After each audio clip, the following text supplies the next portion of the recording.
সাজকে অপমান করায় আরিয়ার ওপর চরম ক্ষোভ শুভলক্ষ্মীর। হ্যাঁ বন্ধুরা, গৃহপ্রবেশ ধারাবাহিকের আজকের পর্বে আমরা এমনটাই দেখতে পাব। কলেজের করিডোরে সাজ মানেই চুপচাপ, চোখ নামানো এক মেয়ে। সে আর আরিয়া একই কলেজে পড়ে, কিন্তু দুজনের সম্পর্কটা বরাবরই তিক্ত। ক্লাসে হোক বা ক্যান্টিনে, সাজকে সুযোগ পেলেই খোঁচা দিতে ছাড়ে না আরিয়া। কখনো তার পোশাক নিয়ে, কখনো তার পরিবার নিয়ে কটাক্ষ। সব মিলিয়ে সাজের কলেজ জীবন যেন প্রতিদিনের লড়াই।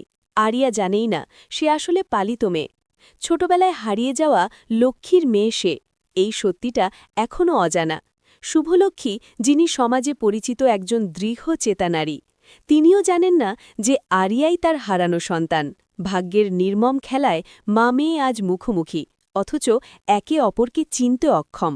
একদিন কলেজের অনুষ্ঠানে সবার সামনে আরিয়া আবার সাজকে অপমান করে বসে। সাজ কিছু বলতে না পারলেও তার চোখে জল চলে আসে। ঘটনাটা দূর থেকে দেখছিল শুভলক্ষ্মী। তিনি আরিয়াকে চেনেন না, জানেন না তার আসল পরিচয়, কিন্তু অন্যায়টা স্পষ্ট বুঝতে পারেন। শুভলক্ষ্মীর মনে অদ্ভুত এক রাগ জন্ম নেয়। অকারণে কাউকে অপমান করা তিনি সহ্য করতে পারেন না। তিনি আরিয়ার দিকে কঠোর দৃষ্টিতে তাকিয়ে বলেন, নিজেকে বড় প্রমাণ করতে গিয়ে কাউকে ছোট করা শক্তির পরিচয় নয়। আরিয়া প্রথমবার থমকে যায়।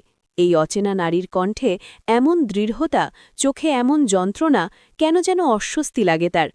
অন্যদিকে সাজের পাশে দাঁড়িয়ে শুভলক্ষ্মীর মন অকারণে ভারী হয়ে ওঠে, যেন কোনো অদৃশ্য টান তাকে বেঁধে ফেলেছে। কে জানে, এই ক্ষোভের আড়ালেই লুকিয়ে আছে মা মেয়ের অচেনা সম্পর্কের প্রথম স্পর্শ। ভিডিওটি ভালো লাগলে অবশ্যই চ্যানেলটি সাবস্ক্রাইব করবেন।